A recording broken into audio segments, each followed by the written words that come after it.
Ces visages, bonjour à tous, bonjour monsieur, bonjour madame, ces visages nous viennent quasiment de l'autre bout du monde. Il fait encore nuit, le jour ne va pas tarder à se lever. C'est Lima au Pérou. Lima est même plus précisément une banlieue de Lima, un bidonville quasiment qui se nomme Canto Grande. Et Canto Grande, c'est le lieu qu'a choisi, voilà plus de 20 ans, une romande pour aller travailler, pour aller justement au secours de ses enfants. Elle se nomme Christiane Ramsayer. Elle est notre invitée aujourd'hui, l'invitée des Robinson du vendredi. Je vous rappelle que chaque fin de semaine, nous recevons des Suisses du bout du monde. Et cette semaine, c'est donc Christiane Ramsayer avec un certain nombre de ses amis. Nous parlerons de son travail là-bas. Mais tout de suite, chemin inverse, puisqu'un Péruvien, un musicien péruvien a choisi, lui, de faire le chemin inverse et qu'il est venu vivre, jouer et pratiquer son métier en Suisse romande. Il se nomme Malky. Malky, c'est à vous.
Même s'il est quelque part sur le pont pour l'instant, on peut saluer tout de même Malky qui va nous rejoindre dans quelques instants sur ce plateau, cet entrepont où nous sommes donc en direct sur le bateau de la TSR ID Suisse, avec, je vous l'ai dit, une série de reportages, un dépaysement fort, je crois, aujourd'hui, autour d'une jeune femme suisse qui, depuis 20 ans, travaille à Lima. C'est à l'origine sa propre initiative. Aujourd'hui, c'est une véritable entreprise. On va en parler avec elle. Christiane Ramsayer, bonjour. Bonjour, comment allez-vous? Très bien, contente de vous avoir ici. C'est vous qui avez fondé cette association qui s'appelle Taller de los Niños, l'atelier des enfants. Pourquoi, en 2 mots? Au départ, pour rendre un petit peu de tous les bénéfices dont j'avais joui quand j'étais toute petite, je crois. Et ensuite, probablement, parce que l'impression d'injustice a toujours été quelque chose d'assez présent en moi. Alors, vous avez quitté la Suisse, vous vivez depuis 20 ans au Pérou, 25 ans à Lima, vous y avez fondé famille, mais vous avez laissé la Suisse derrière vous, et cette Suisse s'occupe de ce que vous faites là-bas. Nous avons autour de nous, je les présente brièvement, vous les redécouvrirez tout à l'heure, José Ticon, qui est un membre du comité Taller de los Niños, ou plus exactement Atelier des enfants suisses, on vous donnera toutes les coordonnées tout à l'heure. Le président de ce comité, Michel Etter, mais vous le reconnaissez, il était mardi sur ce même plateau pour tout à fait autre chose, puisque... Bonjour Alex. Bonjour, puisqu'il est scénographe dans la vie et qu'il s'est occupé du Laténium, du musée du Laténium qui se trouve tout près d'ici. Que dire de Madame Escobar, de prénom? Lucie. Lucie. Je ne savais pas si c'était Lucie ou Lucia. Lucie? Oui, on a voulu me donner le petit nom de ma mère qui est Lucia. Donc moi c'est Lucie. Voilà. Alors Lucie, bienvenue à bord. Vous êtes péruvienne, vous êtes allée travailler là-bas, mais en même temps, votre ancrage c'est la Suisse. Oui, c'est ça. J'ai fondé ma famille ici. mais toujours en gardant mes racines.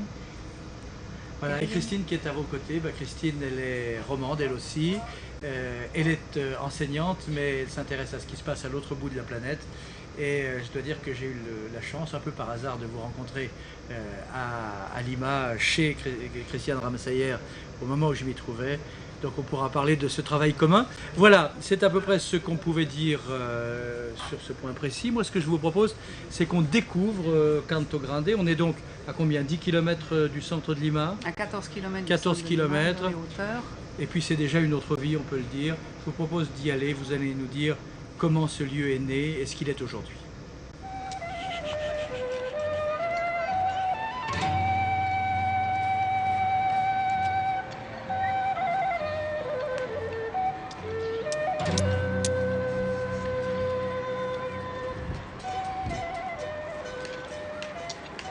L'origine, ça s'appelait d'abord une invasion. C'est-à-dire qu'une invasion, c'est une prise de terrain par la force d'un groupe de personnes organisées comme celles qu'on voit là sur le côté, qui vont s'installer petit à petit. Et ça a commencé en 1978. Nous, quand on est arrivé comme association avec mon amie Célia, il n'y avait rien. C'était un terrain d'entraînement militaire. Il avait même fallu amener un trax pour tout niveler. On trouvait d'ailleurs régulièrement des grenades qui avaient été laissées et qui n'avaient pas explosé par les militaires. La majeure partie de la population, c'est des migrants de la zone de Cusco, Puno et un petit peu Apurímac. Et devant un constat comme ça, il n'y a pas parfois l'envie de baisser les bras et d'aller sous des cieux meilleurs? Non, une grande rage.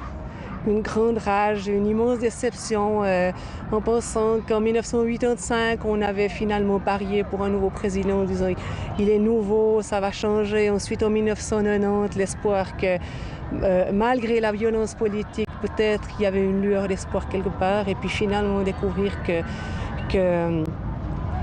finalement ça avance lentement. Mais de l'autre côté, petitement, à notre niveau, dans cette île, cette oasis qu'on a créée, il y a une amélioration des enfants ayant une meilleure préparation enfantine, probablement auront plus de chances de ne pas répéter l'école primaire ou secondaire.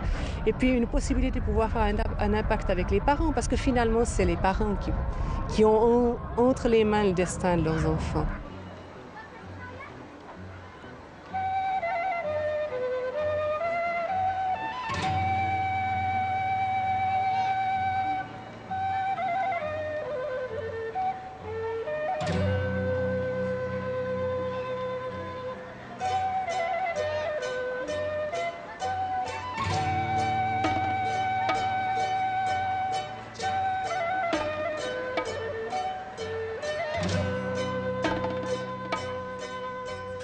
Alors, Christiane, ce lieu que vous venez de décrire, cette colline ou ces collines de Canto Grande, on le disait, il y a 20 ou un peu plus de 20 ans, c'était pratiquement un terrain militaire vierge. Aujourd'hui, chaque jour ou presque, de nouveaux arrivants s'installent. Ça a été particulièrement le cas au moment où partout ailleurs, on mourait de peur, j'allais dire, et parfois on mourait réellement à cause du sentier lumineux et de la situation du pays.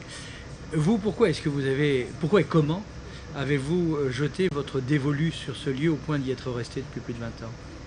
Moi, je voulais commencer où personne ne me raconte l'histoire. Je voulais vivre avec les gens, la découverte, le grand départ. Je ne voulais pas qu'on me raconte comment on fait pour avoir l'eau, comment on fait pour avoir l'électricité.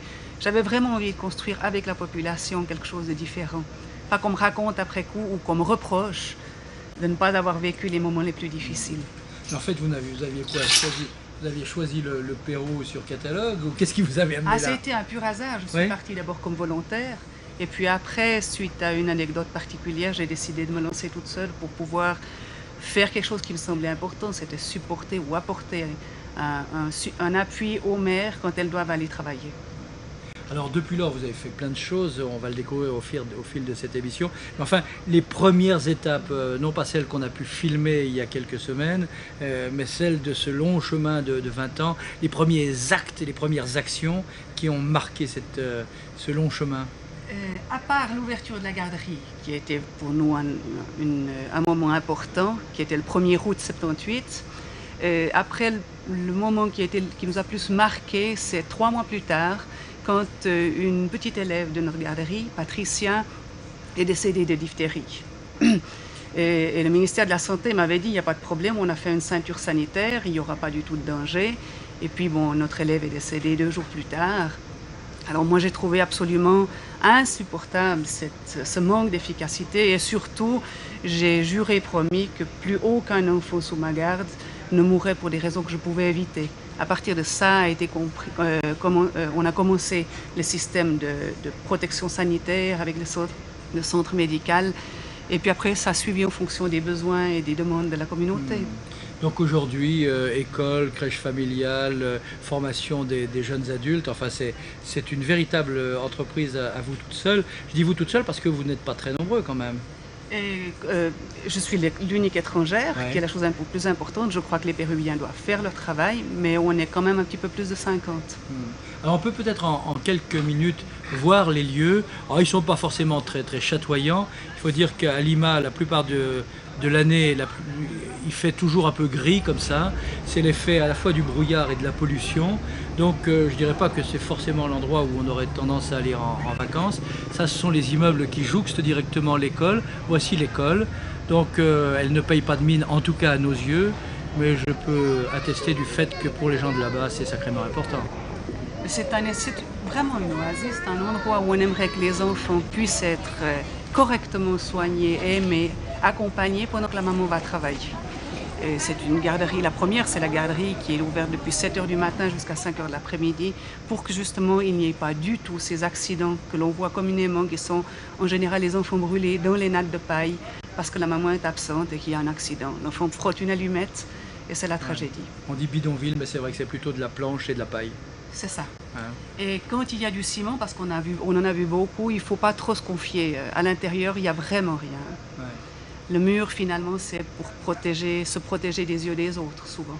Alors des enfants qui semblent gais, qui semblent en bonne santé, qui, cela dit, chaque matin ou presque mangent des oranges, des bananes, toutes sortes de choses. On a l'impression d'une véritable récréation, mais c'est un petit peu autre chose. Regardez. Comment te llamas, si, por ejemplo? Yo, ¿Sí? Mapier. ¿Y tú? Sergio. Sergio, ¿y tú? Gianfranco. Gianfranco. ¿Cuántos años tiene? 4. Yo se me llamo ¿Sí? Yo me llamo Nelson. Sí, Nelson. Des mandarines d'une part, des bananes de l'autre, c'est aux plus méritants? Non, tous les enfants ont les mêmes droits dans notre garderie. Certains ont plus de droits parce qu'ils sont plus malades. Dans ce cas-là, sont plus dénutris ou malnutris. C'est les enfants qui ont plus d'anémie, parce que tous les enfants sont anémiques. Et pour arriver à résoudre le problème, et puis surtout apprendre aux parents que le problème de l'anémie, ce n'est pas un problème de sirop et de médicaments, mais un problème de nutrition. Nous, on a inventé un petit biscuit qui s'appelle le biscuit enrichi, qui est un petit sablé où on rajoute du sang de poulet que les vendeurs du marché nous offrent. Et ce sang de poulet, c'est du fer, donc c'est un apport pour l'enfant qui permet de soigner l'anémie. Et puis pour nous assurer que ce fer s'installe bien et se colle dans le sang, il faut donner de la vitamine C.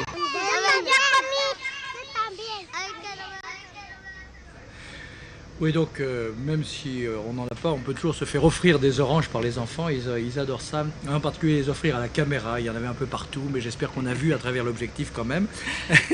Ils sont adorables à part ça. Alors c'est le cas de tous les enfants du Pérou? Et en général, oui. Il y a une capacité pour pouvoir dépasser la détresse qui est incroyable. Mais on les voit particulièrement heureux parce qu'ils sont particulièrement aimés. On est aussi surpris, surtout au début de l'année scolaire, par ces visages et ces regards terriblement profonds et craintifs qui en disent non sur une vie qui est vraiment difficile dès le départ. Alors, Lucie et Christine, vous êtes toutes les deux allées travailler là-bas. Lucie, on l'a dit, vous êtes péruvienne, mais vous vivez en Suisse romande, et ça a été une espèce de retour provisoire. Christine, pour vous, c'était une première expérience au long cours, entre guillemets. D'abord, petite question purement pratique, vous en avez mangé de ces espèces de sablés au sang de poulet? Non, justement, elle m'a demandé quand on regardait Leur portage? Leur portage, non, j'ai jamais mangé. Non. Oui, moi non plus. C'est pas vrai. Non. Bon, bah alors il faut que je me retourne vers ceux qui les créateurs. Vous en mangez parfois ou vous n'avez pas vraiment besoin, mais Ah non, bien sûr, j'en mange. C'est le seul moyen de pouvoir savoir si c'est bon. Mais il y a des grandes réticences pour manger ce biscuit quand on sait qu'est-ce qu'il contient. C'est pour ça qu'en général, on ne donne pas l'information.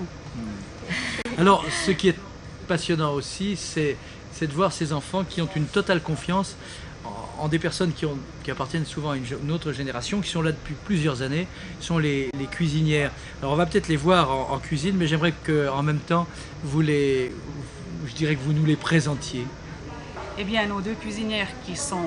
Nous, on dit en espagnol, elles font partie de l'inventaire. Parce qu'on a commencé avec elles en 1978, c'est Antonia, Emilia. Ce sont probablement les deux personnes essentielles dans le centre, parce que finalement, l'endroit le plus aimé et apprécié parmi tous les programmes, c'est cet espace où on vient, où on est bien reçu et où on peut nous donner quelque chose pour nous surmonter. Est-ce que les cuisinières servent aussi, je ne dirais pas d'accoucheuses, mais est-ce qu'elles entendent des confidences d'enfants qui ne viennent même pas chez vous? Non, je ne crois pas. Par prudence et sécurité, en général, les enfants ne doivent pas entrer dans la cuisine. Oui, c'est vrai que les marmites sont grandes. Oui, on pourrait y mettre 2 enfants dedans. Oui, hein. c'est ça. Donc, en général, non. Elles sont plutôt là pour contrôler que les enfants apprécient ce qu'elles préparent. Je crois qu'elles arrivent à comprendre de manière très très claire que quand on cuisine avec amour, il y a bien des chances que l'alimentation fonctionne bien. Et puis c'est ça un petit peu leur grande qualité. Hein. Et elles cuisinent pour combien d'enfants? 220. 220, tous les jours 220 enfants? Tous les jours, déjeuner, dîner, 4 heures, plus 50 personnes qui font partie de notre personnel. Alors cap sur le réfectoire, vous allez d'ailleurs y deviner Christine, ici présente sur ce plateau, qui est en train de faire le tour des popotes, ou en tout cas des tables, à la recherche d'enfants facétieux. C'est pas très difficile à trouver. On voit d'ailleurs ces gosses. Alors c'est vrai qu'il y a beaucoup de profondeur dans les regards, mais jamais de tristesse. De la profondeur, mais pas de la tristesse. Vous êtes d'accord avec cette... Tout à fait. Hein? Tout à fait. Cette profondeur, c'est ça le problème. C'est quand on arrive au fond de la profondeur, on ne sait jamais trop bien ce qu'on va pouvoir y trouver. Hein. Mais cette capacité de pouvoir dépasser l'adversité me semble la chose la plus importante. Hein. Ces enfants appartiennent à des familles plutôt unies, pauvres sans doute, mais quel est en gros le statut de ces familles? Vous avez parlé tout de même, vous enseignez le sport, hein? Mais en fait vous étiez dans tous les coups. Alors vous avez parlé avec les enfants, qu'est-ce que vous avez découvert? Ce sont tous des enfants dont les parents travaillent, c'est la condition pour rentrer dans l'école.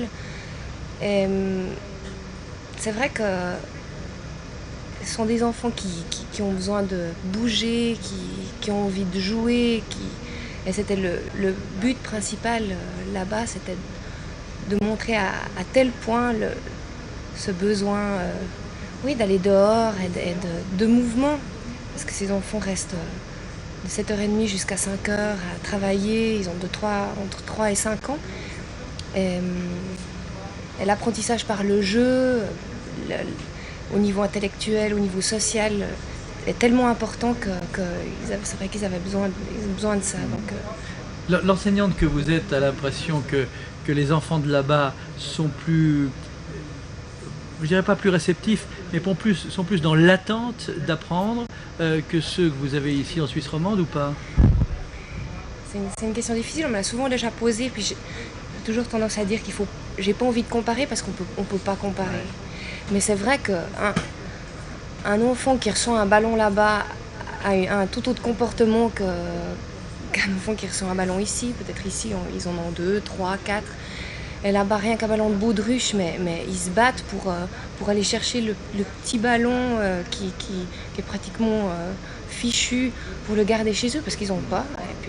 Et puis c'est vrai que ça c'était incroyable de les voir jouer, de les laisser mais 3/4 d'heure simplement avec leur ballon et se raconter des histoires et jouer. Ça, c'était génial. Lucie, vous êtes éducatrice, vous l'êtes en Suisse, c'est là que vous avez fait votre formation. Vous vous occupez d'enfants en Suisse et puis vous repartez quelque temps pour le Pérou, retrouver des enfants qui appartiennent à votre peuple. Cette découverte, après la découverte des enfants suisses, ça s'est fait comment? Ça s'est fait petit à petit. Quand j'ai quitté mon pays, je n'avais pas encore reconnu la vocation de travailler avec les enfants. Et c'est en prenant la distance, je crois, et en ayant cette expérience qui est quand même la base de la découverte de ma vocation. En fait, quand j'ai travaillé une fois avec des enfants dans une colonie d'enfants pour Gstaad, et voir qu'au fond, c'était des enfants qui souffraient d'affection, parce que toute l'année, ils étaient placés quelque part. Tout d'un coup, ça fait déclic en moi. J'ai pensé à mes enfants, aux enfants du Pérou, et je me suis dit, mais on est quand même riches, et puis c'est pas juste quoi de vivre qu'on ait des manques. Donc c'est à ce moment-là que je me suis posé des questions, je me suis interrogée sur les valeurs existentielles, qu'est-ce que je veux de ma vie, où est-ce que je vais, etc. Et petit à petit, j'ai rencontré des gens très importants dans ma vie, entre autres Christiane, et ça m'a donné, je me disais, mais ouais, on peut faire plein de choses. Alors, pratiquement sur le terrain, qu'est-ce que vous avez découvert et qu'est-ce que vous avez fait? Qu'est-ce que vous avez pu apporter? Alors, quand je suis arrivée au Pérou, j'ai amené un bagage au niveau des connaissances quand même assez riche, d'après moi. Je suis arrivée sur place, j'ai pu partager ça avec des éducatrices là-bas, puisque j'ai enseigné à l'école normale, à Lima. Il me semblait que c'était une manière de transmettre tout ce que j'ai reçu de manière plus efficace. Et ensuite, j'ai continué dans la même dynamique avec Christiane, avec ses éducatrices, avec les éducatrices de Lima, avec les éducatrices du ministère de l'éducation du Pérou. Et j'ai cheminé dans ce sens-là, en accompagnant. Malky, prenez le micro qui est près de vous, ou en tout cas soyez en mesure de l'utiliser. Simplement, ouais, vous découvrez ce reportage, ces reportages dans la mesure où vous n'aviez pas de contact préalable avec le Taller de los Niños. Ces images du Pérou, ça vous gêne, vous, comme Péruvien, qu'on les montre ici en Europe, ou vous pensez qu'elles sont je dirais au bénéfice et à l'honneur du Pérou, parce qu'enfin, c'est pas forcément, pratiquement ou économiquement l'image qu'on voudrait forcément donner. C'est difficile à vous répondre ça.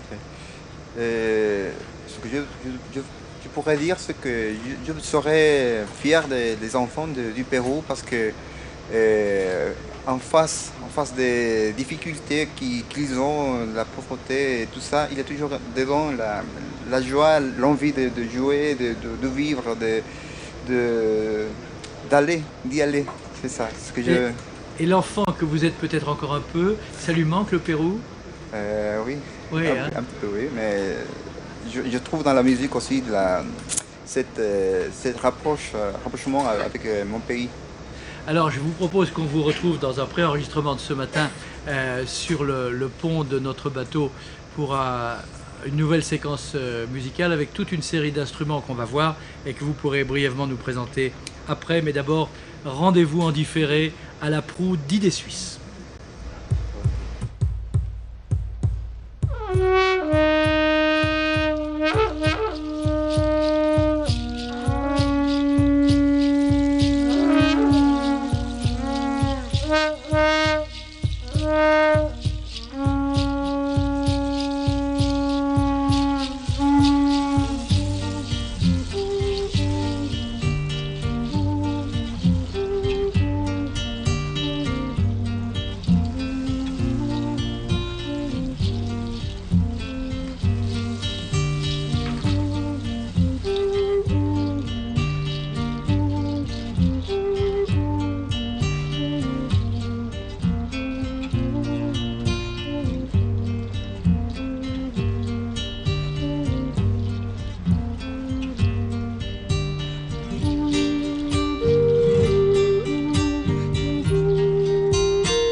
Voilà, alors on a vu un certain nombre d'instruments, en particulier cette espèce de corps de chasse, mais qui est un corps bizarre.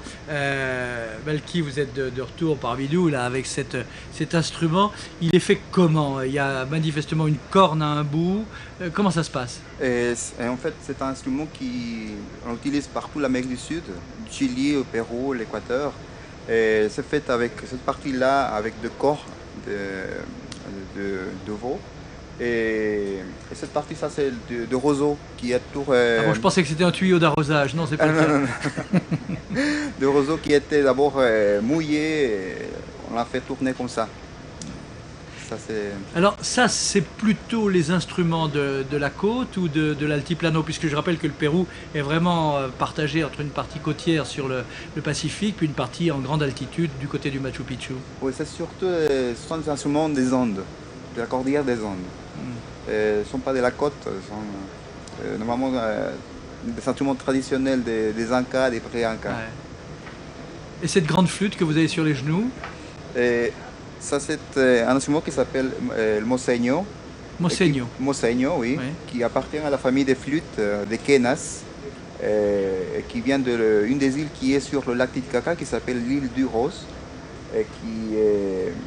c'est un son grave, un instrument pentatonique pas trop diffusé, pas trop connu dans le Pérou même, et par ici en Europe non plus. Vous étiez musicien avant de venir, ou c'est l'arrivée en Europe qui vous a donné envie de faire ressurgir en vous j'allais dire des souvenirs anciens ou des racines? Non, je suis musicien depuis petit. Ça veut dire, j'ai commencé avec la quena, la flûte en roseau, sambec, quand j'avais 12 ans. Et après, c'est devenu la zampoña, le charango, la guitare. C'est comme ça que j'ai commencé à jouer plusieurs instruments.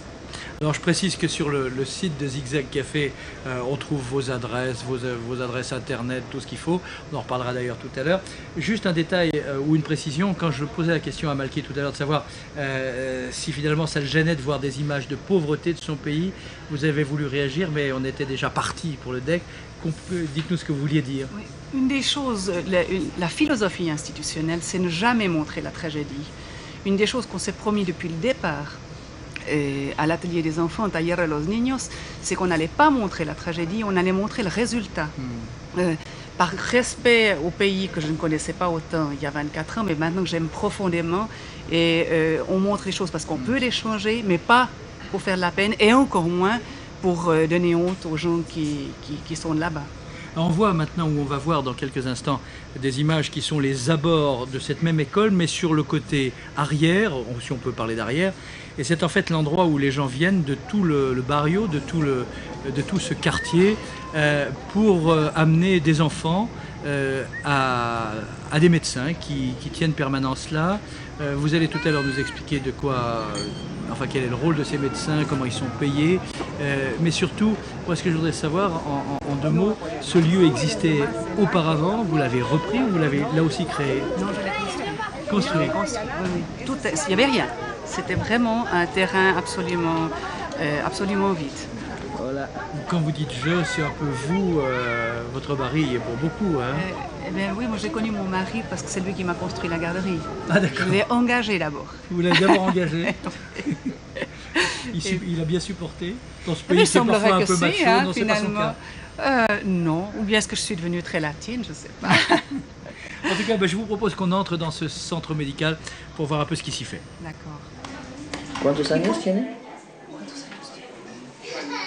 Tout ça, c'est la salle d'attente et la salle de préparation pour les deux consultations qui sont très importantes pour nous. C'est la prévention des enfants de moins de 5 ans, pour une meilleure santé, une meilleure nutrition, et le programme de santé de la femme, qui est un programme où on aimerait privilégier la participation du papa, un vrai contrôle prénatal et surtout éviter des nouvelles grossesses.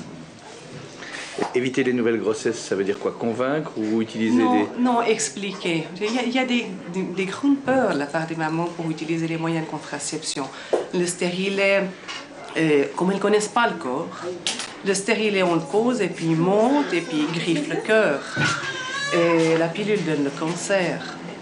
Si à ça on ajoute le peu de travail qui a été fait avec les hommes qui pensent que si leurs femmes vont utiliser un moyen de planification, c'est sans doute pour leur mettre les cornes, comme ils disent, Ça complète un petit peu les choses. Mais un des grands problèmes, c'est la crainte des femmes parce qu'elles ne comprennent pas comment fonctionnent les moyens de contraception. Michel Ether, je vous voyais réagir un petit peu, mais c'est peut-être, je dirais pas le macho, mais en tout cas l'homme qui réagissait là. On s'aperçoit quand même que c'est un monde de femmes et d'enfants, que l'homme n'y est pas très présent. C'est aussi l'impression que vous avez eue la première fois que vous êtes allé là-bas? Oui, moi je suis allé là-bas la première fois, enfin même la seule en 1983. Non, je ne crois pas qu'on peut dire que c'est un monde de femmes et d'enfants. Je crois que, évidemment, l'éducation des enfants est confiée aux mères et les pères ont peut-être de la peine à rentrer dans ce cercle de l'éducation. Peut-être précisément pour une raison d'éducation.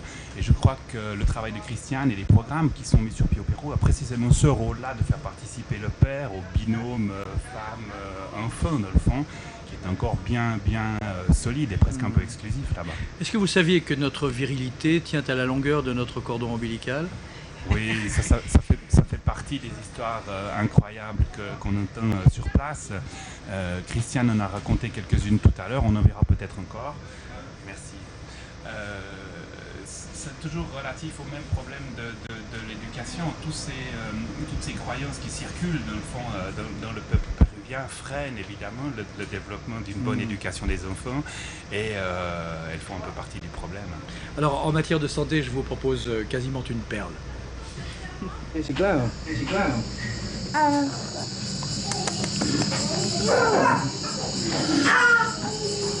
Aïe, aïe, aïe. Cette boule rouge dans le nombril, ça n'est pas un accident? Non, c'est pas par hasard. C'est une boule qui est mise depuis probablement plusieurs semaines. D'ailleurs, on a une bonne sparadrap, ça a fait une plaie. Hein. Et puis la boule rouge, c'est pour la bonne chose, mais en plus de ça, la croyance des gens qu'il faut toujours que le nombril soit bien rentré. Alors pour ça, ils utilisent toutes sortes de techniques, depuis des pièces d'argent, passant par des boules comme ça, qui sont des petites perles, hein, pour que l'enfant soit un enfant qui soit sain, etc. Ça a à voir aussi beaucoup avec les traditions par rapport à un petit garçon. Une tradition par rapport à sa capacité sexuelle future. Hein. En général, ces enfants, s'ils naissent à la maison, ça doit être le cas de cet enfant, il laisse un long cordon ombilical au moment de le couper, parce qu'apparemment, selon les croyances des Andes, ça fera qu'il sera un bon macho après quand il sera grand. Voilà, donc maintenant on sait quels sont les critères pour devenir un bon macho. Mais cela dit, on en rit parce que dans ce cas-là, c'est pas mortel. Mais est-ce que la vie des enfants est parfois en danger à cause de ce type de croyance? Ah, mais absolument. Absolument. Cette ignorance mêlée à la culture ancestrale provoque des situations très très graves par rapport à l'attention qu'on donne aux enfants, aux petits-enfants en particulier. Et on a parfois l'impression que lorsqu'on essaye de rectifier ces choses, on n'est pas forcément cru, en tout cas dans un rapport de tête à tête. En revanche, si c'est le groupe qui le dit, peut-être le croira-t-on davantage, et c'est une des raisons pour lesquelles vous travaillez en groupe. Exactement. Ouais. Exactement. Alors je vous propose que là aussi on vous rejoigne sur le terrain, à l'intérieur de ce dispensaire.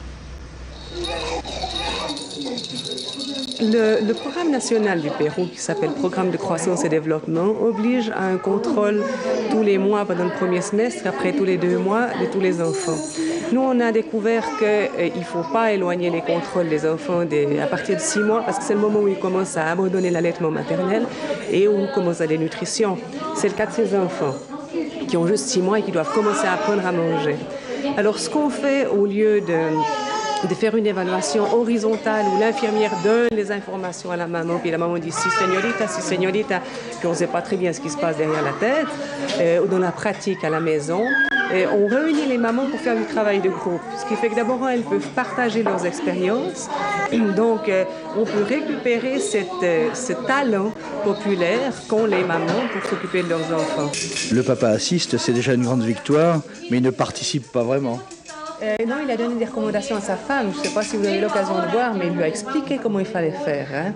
Donc c'est une des choses qui est aussi intéressante de voir, c'est que quand ils viennent les papas, s'ils voient que les gamins ne savent pas faire ce que les autres font, en général, ils poussent sa femme pour dire mais enfin, il fait comme ça, etc. Parce que lui, alors, il est beaucoup plus sensible aux difficultés que pourrait avoir son enfant comparé à d'autres.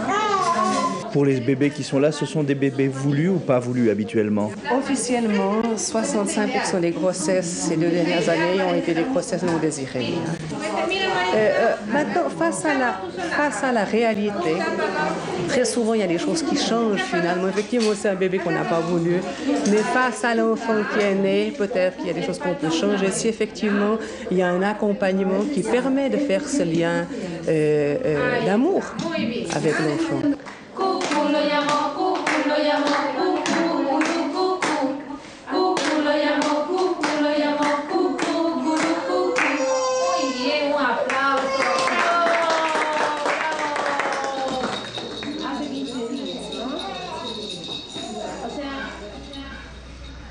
Christiane, si hormis la mort de cet enfant au tout début qui a en fait déclenché votre choix, en un peu plus de 20 ans, si je vous demandais quel était le moment le plus intense, soit pour des raisons de bonheur, soit pour des raisons de détresse, en un mot? C'est tellement difficile. Il y a eu beaucoup de moments. Ouais. Je crois que le moment le plus important a été quand on a réussi à sauver un enfant dénutri qui s'appelait Elmer, qui avait 15 mois et qui pesait 3,7 kg quand on l'a reçu. Et quand il a fait son premier sourire, 10 jours après qu'on l'ait reçu dans le centre de nutrition. Ça m'a remis un petit peu face à cette réalité que finalement, on décide rien. Ouais. On peut gagner, mais rien n'est jamais complètement gagné. Absolument. Donc. Alors ça, c'est aussi l'impression que j'ai eue, et c'est aussi ma façon de vous dire, ce qui peut-être m'a le plus touché, le plus surpris en tout cas, c'est cette montée, je dirais pas aux enfers, mais cette montée dans les collines de ce bidonville. Pourquoi? Parce qu'une jeune femme qui venait depuis quelque temps au dispensaire, qui amenait son bébé, elle venait plus. Alors on s'est dit, qu'est-ce qui se passe? Son mari a du travail, mais est-ce qu'il l'abat? Est-ce qu'il y a un problème de famille? Est-ce que... On ne sait pas. Hein? Donc on va aller voir. Vous êtes monté avec votre amie Carmen, et je vous propose qu'on aille découvrir les causes de cette absence qui pourrait être dramatique pour l'enfant.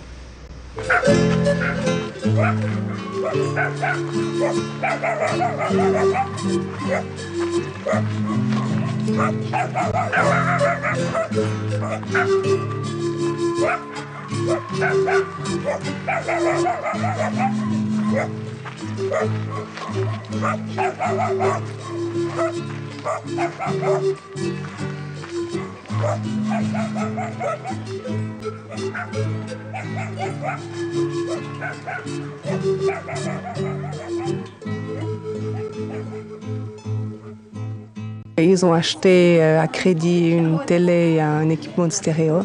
Et la jeune maman, avant, allait au réfectoire où elle peut recevoir une aide humanitaire des femmes qui sont organisées. Mais maintenant, son mari ne veut plus qu'elle sorte. Parce que les voleurs pourraient venir et voler voler ces deux biens, les seuls et uniques qu'ils ont. Hein. Ce qui fait que maintenant, elle est emprisonnée. Elle ne peut pas sortir. Avant, au moins, quand il n'y avait pas d'électricité, on la trouvait là, assise, et puis son gamin à côté qui prenait l'air, ou sa petite fille qui prenait l'air. Mais maintenant, même plus ça. Hein. Vous avez, la porte est fermée, elle regarde la télé, il n'y a pas de vie. Le bébé est couché sur le lit, qui est le seul bien aussi qu'ils ont. Et c'est une petite fille qui a une luxation de la hanche gauche. Elle devrait faire des exercices, mais face à la télé, on ne fait plus ces choses-là. C'est une vraie prison.